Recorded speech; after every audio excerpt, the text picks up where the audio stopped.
Did you know that the Gobber is actually gay? Yeah, just a couple of weeks ago, DreamWorks has confirmed and announced to the public that the Gobber is actually gay. Well, good thing this movie and the trilogy as a whole did not release in today's, because if it did, then this movie would have had some controversies and backlash and hate, because I'm sure you guys know how animated movies with LGBTQ references in it would have gotten hate, and plus the fact that DreamWorks would have actually revealed before in the marketing that Gobber is gay and would have actually shown, but yeah, oh well. Hey guys, this is Frozen Wish Stews here, and welcome back to another movie review. And today, in honor of the birthday of one of my favorite YouTubers and best internet friends, Harry Thomas Pictures, I am finally going to be talking about the greatest DreamWorks trilogy of all time, and Harry Thomas's favorite franchise in general, the How to Train Your Dragon trilogy. Yes, this is for you, Harry Thomas. So hope you enjoy. So How to Train Dragon 1, or just simply called How to Train Dragon, is the first installment of a beloved trilogy, and is based on the books by Cressida Cowell, which I've got thoughts about the book. I'll get to them later after I do this intro. And it came out in the year 2010, the same year as other animated gems like Tangled, which Tangled is still my favorite anime film that year.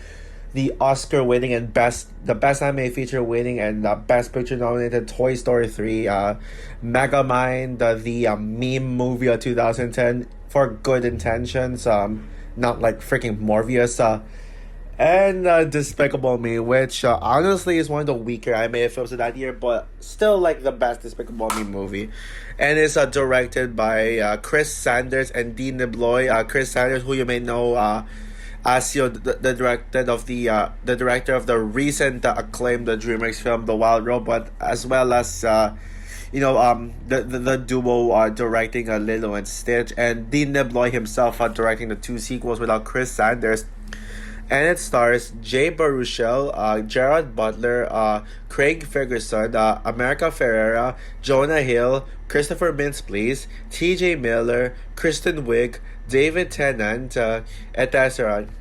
And so the film tells the story of a son of a Viking leader named Hiccup, and the Viking leader named Stoic, who is on the cusp of manhood. Hiccup Horrendous Haddock the third must pretty much live up to his father's legacy by killing a dragon, even though he's seen as weak and not a true dragon killer, as well as a true Viking. But he's gonna do it since he's the son and it's in the bloodline. But yeah, one day, Hiccup catches Toothless. Well, not one day, because it happened immediately in the beginning in the opening scene of the film. Hiccup catches Toothless, and yeah, so Hiccup must track the Night Fury that he captured to see how it really looks like, because before Hiccup discovered that nobody actually knew what the Night Fury actually was. And meanwhile, Hiccup is actually training to kill a dragon. But once he discovers a Toothless and realizes that Toothless is actually not an evil dragon, Hiccup starts to believe that. Hiccup starts to believe that that dragons are actually not as bad as they think it'll be, and they actually have a good reason to kill dragons. But then like Hiccup actually refusing to kill dragons leads into some conflict, because now Gobber is Stoic is pissed at Hiccup. His friends hate him, even Astrid. Although yes, of course they're a couple, but Astrid hated Hiccup at first.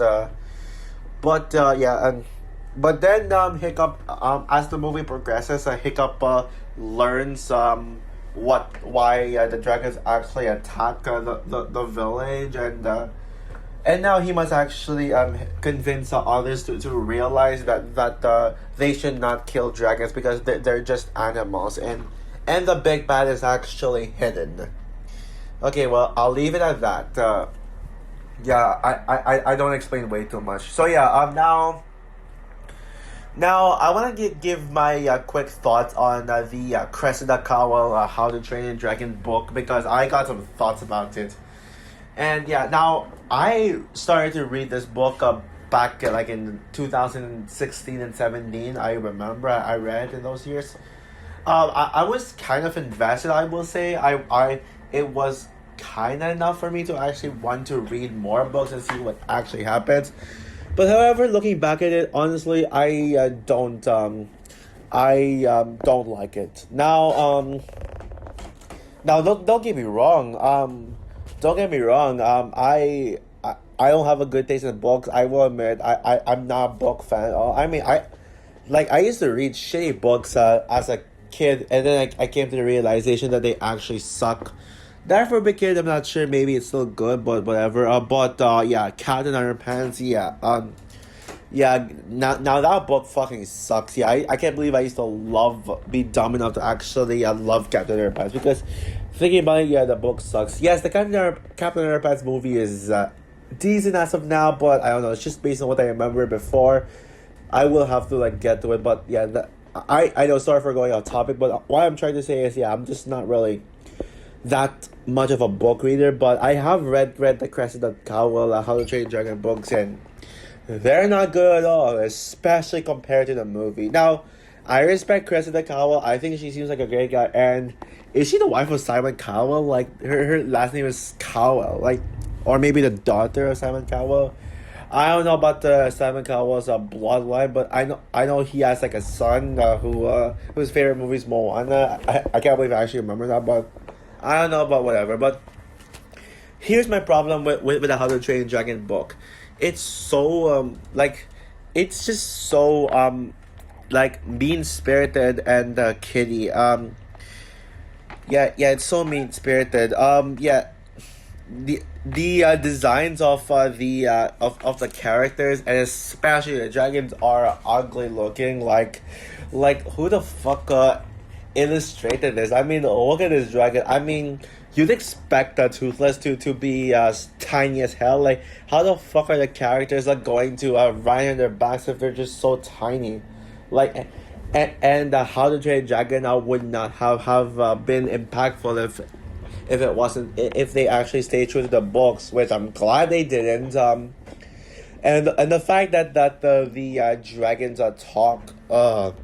Also, I don't like the way that they portray characters. I don't like Hiccup. I don't like Gubber. Especially Snout Ugh. Yeah.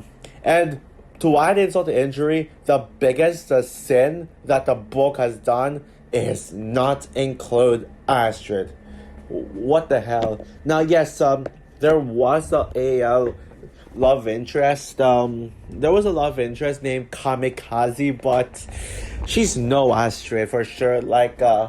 Seriously, it's as if Hiccup broke up with Kamikaze because she's not enough for him and just moved on with Astrid. Yeah. But okay, enough of that. So yeah, now just a quick background on How to Train Dragon. Now, I did see this movie in cinemas, but not only did I see it in cinemas, but I actually saw this film in 3D. Yeah, fun fact, I saw two of the three How to Train Dragon movies in 3D. But the Hidden World was the only How to Train Dragon movie that I saw in 2D. But yeah, but I think that these movies do have great 3D effects, especially the second one. I'm sure the third movie would have had the best and most glorious 3D effects, even if sadly I saw it in 2D. Because yeah. Now, okay, where was I? Yeah, this is the highest rated DreamWorks movie on Rotten Tomatoes, with a whopping 99% on Rotten Tomatoes, and despite people calling Sorry, the Wild Robot, the best, DreamWorks movie and better, including myself. Yeah, How to Train Dragon still it is the cream of the crop for just how highly rated they are. And so yeah, now as for my thoughts on How to Train Your Dragon, now yes, I did say in the beginning that this was my favorite DreamWorks trilogy, and it is the best DreamWorks trilogy. And yeah, I gotta say, I absolutely love How to Train Dragon. I think this movie is a masterpiece, and I feel like I've forgotten about how good it is. Now don't get me wrong, I've never forgotten about How to Train Dragon, but I think just in the level in like how good it is, like the level of greatness in it is. I wish I kind of kept my love for it. Even if this wasn't really a film that I rewatched as a child, I wouldn't really call it my childhood movie. But yeah, what a brilliant movie this is. I'm not gonna say I don't think it's the greatest DreamWorks film like what the critics believe, but it's certainly my top 10 favorite DreamWorks movies of all time list. And yeah, but I would say this is the weakest How to Train Dragon film and the weakest Chris Sanders movie in general. Yeah, I know Harry Thomas would agree with me that this is the best. This is the weakest How to Train Dragon film, but I don't think it's like me calling it the weakest Chris Sanders movie. Yeah. The Wild Robot would be my favorite, and I also would favorite Lilo and Stitch over this one, slightly over this one, as Lilo and Stitch is my favorite post Disney Renaissance era, and it's one of my honorable mentions to my top 10 favorite Disney films of all time. Yeah, I know. Call me a Disney fanboy. Heck, I wanted to put Lilo and Stitch. I wanted Lilo and Stitch to remain as my favorite Chris Sanders movie, but I couldn't help but really just see Wild Robot as his best. But I will say, when it comes to the movies that both Dean DeBlois and Chris Sanders are directed, yeah, Lilo and Stitch is the better one than this. But at least I still adore this film. And when it comes to the 2010s animated film, yeah, I mean, 2010 was an incredible year for animation. There's no doubt about it. If you guys know me like super well, you probably know that Tangled is my favorite animated film in 2010, and Tangled is still my favorite animated film in 2010. By the way, shame on you, Oscars, for snubbing Tangled. Why only 3 best animated feature nominees? I will never get over that. Yeah, that is no excuse to snub that masterpiece. And also, I would favor Toy Story 3 over this film. But boy, why did I call Megamind the best DreamWorks movie of 2010? I mean, I still adore Megamind, but I think this movie is better in my opinion. Yeah, this is the definitive DreamWorks film of 2010. And yeah, now where do I even start with my endless positives? Well, maybe I'll get my one nitpick out of the way, because yes, I do have a nitpick with the film, and that is, yeah, I am not a fan of the end credits song, Sticks and Stones. Yeah, I'm sorry, not a bad song by any means. I think John C does have a great singing voice, and the end credits songs that she performs for the 2 sequels are amazing. With your Together from Afar. I can't really sing it that well, but I can't really sing Together from Afar that well, but yeah, it's an amazing song, easily, and especially we know where no one goes. Yeah, that is the best song, and not only the best How to Train Dragon song, but the best DreamWorks song in general. More in that in my How to Train Dragon 2 review. Yes, of course, I'm reviewing the entire trilogy. Why would I review this film and not review the sequels? Okay, anyways, yeah. Sticks and Stones is just kind of forgettable. Yeah, Sticks and Stones, yeah, it's just, yeah. But other than that, yeah, everything else about this film, great. Just great. Yeah. I think what one of the biggest accomplishments that this movie has done. I think what made this film truly great is just literally just shitting on the book, just being like, oh, we don't. Oh, forget the How to Train Dragon book. We don't need a book. The book. We don't need a book accuracy. Let's just change it, like 90% of the book. The only thing that they kept are the characters' names, except for the love interest. Yeah. But the personalities are different. The dragons are different. The tone is different. The story, I don't know how different it is, but yeah, but yeah, but if this movie was actually faithful to the book, if it was exactly like the book, it would not have been had the same impact, because yeah, a How to Train Dragon movie that is faithful to the book, so would have had ugly and bad animation, horrendous, no pun intended, because Hiccup's middle name is horrendous, horrendous dragon designs, plus the fact that they talk, that we would see them talk, so they make every single character unlikable with zero growth, and they would replace Astrid with freaking Kamikaze as Hiccup's love interest. No, I mean replace Astrid with Kamikaze, Hiccup's boring, dull love interest. Now, this film's story is one of those perfect examples of stories where they have been told dozens of times before, but it's perfectly executed. The premise alone of Vikings and dragons are going from fighting to befriending is just so unique.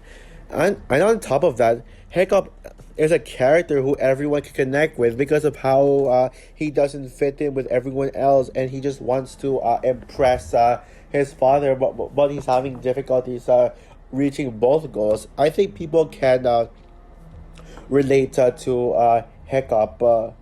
Yeah, I don't know how much I relate to Hiccup, but I can see him being relatable, especially when the dozens of times where I don't really fit in with this friend group, even if I try. And you can really feel the chemistry between him and Toothless, and I think their bonding is one of the strongest aspects of this franchise in general.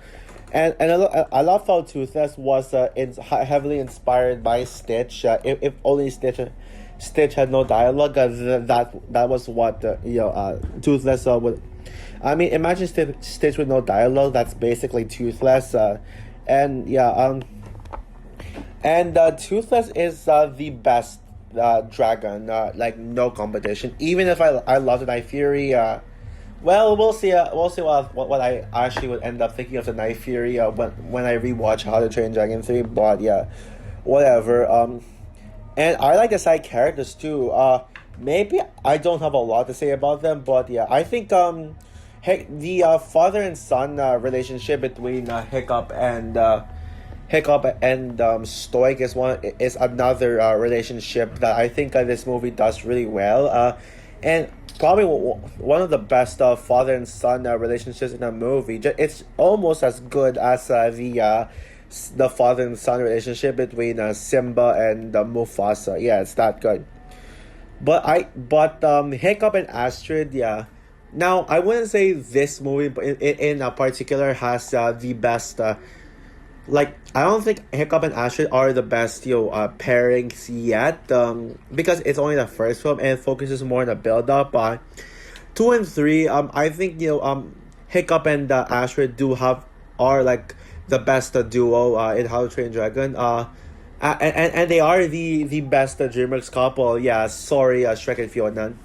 It's just that I think it's not. I don't think Hiccup and Astrid's chemistry in this film is as powerful as Hiccup's and Toothless's and Hiccup's and Strike, because again, they're still developing. Plus, they do slowly start to like each other, and they first met up hating each other.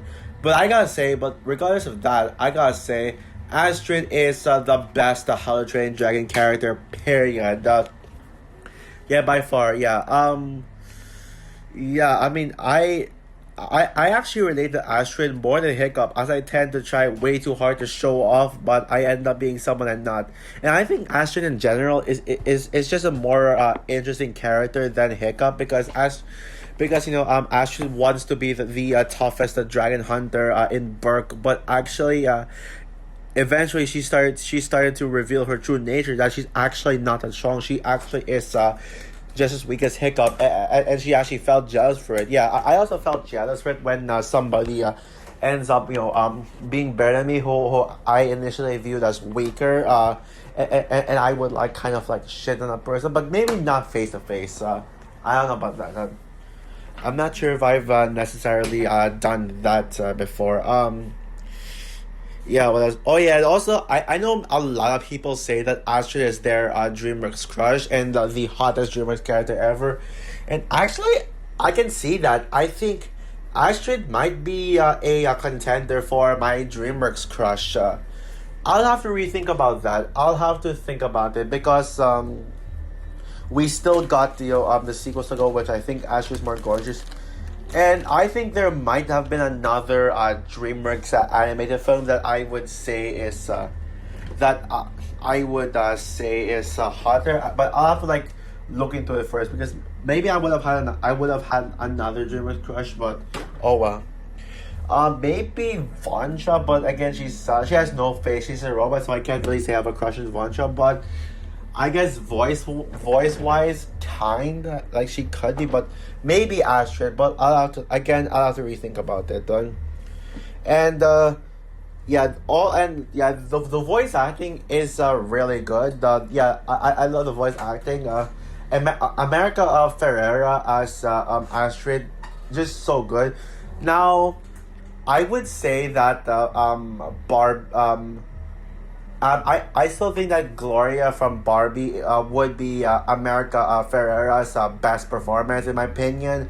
Like that, I think what America Ferrera did in Barbie is unbeatable when it comes to her career, and she definitely deserved that best supporting actress nomination. Don't care what anyone else says, but if I were to rank America Ferrera's performances, Gloria from Barbie number one, Astrid is second for sure. But I think the best one for me, the best performance is Jay Baruchel's Hiccup.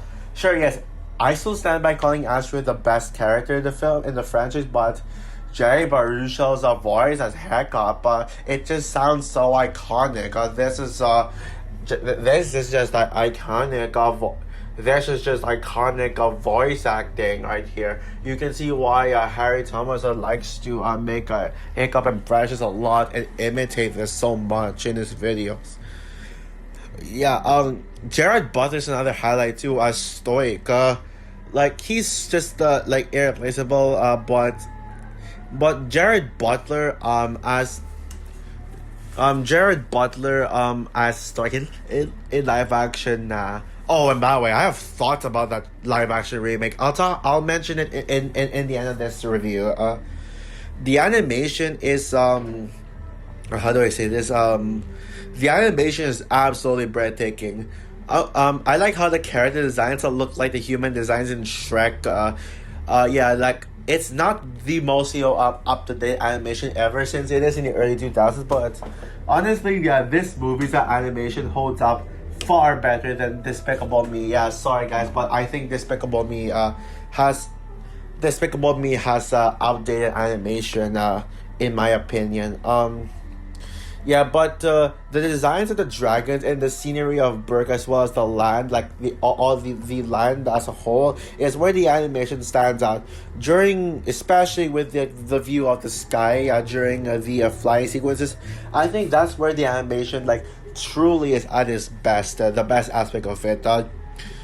John Powell's score for this series is one of the best animated scores ever. It's so catchy and intense and also memorable. Like, how can anyone not remember the sorry, I suck at trying to imitate the score. The film also has intense action too, especially with the beginning, the opening scene, and the climax. Honestly, this has unless if you count the flying scene in How to Train Dragon 2 as the opening scene, although to me not really, as there was still that game scene. I think this film, if there's one thing that this movie has against its sequels, the opening scene is there because this has the most epic opening scene. Sure, yes, How to Train Your Dragon 3 did start off with an action scene, but I think this film did it better. And then of course you got the Red Death. Now on my, if you guys read my letterbox review, I did say that the Red Death is the best How to Train Your Dragon villain, but honestly, I'll have to think about that. I think I might. I don't think that's true. I don't know that he's really my favorite. I'll have to rethink about it. But yeah, but the Red Death is such a terrifying villain. Yeah. I like how this film just kept its villain simple by just being a big bad dragon and not a human with a motivation. I love Dragon and Grimmel.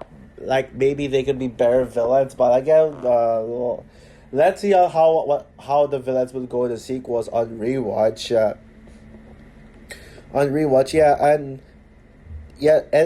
This dragon is just so terrifying. It's just simply what makes this villain stand out. Just how scary he is.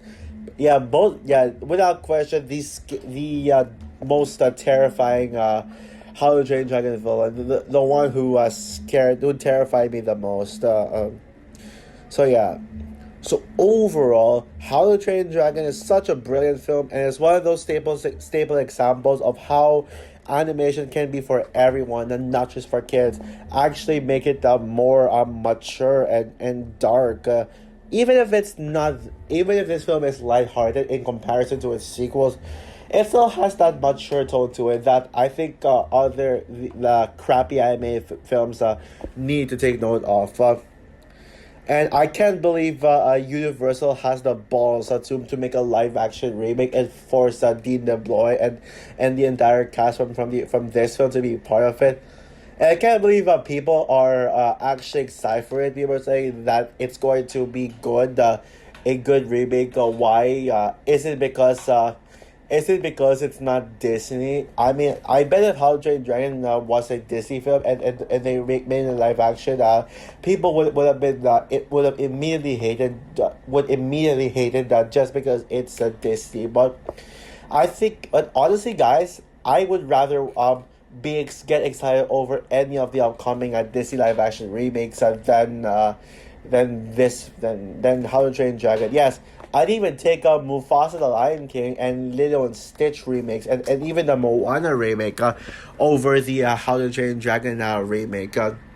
One of my least anticipated films of 2025, right up there with Gabby's Dollhouse the movie and Pony vs. Monsters Assemble. But yeah, so that said, guys, I'm going to give How to Train Dragon, of course, 5 stars out of 5. A masterpiece, flawless movie.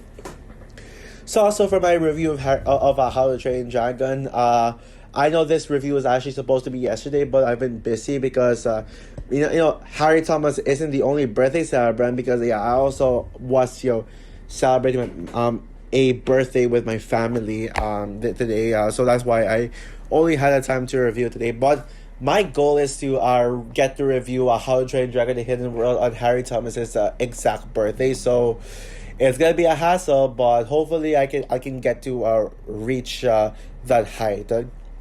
So yeah, what are your thoughts on How to Train Dragon? Who agrees with me that this is the weakest in the trilogy, but it is still a masterpiece?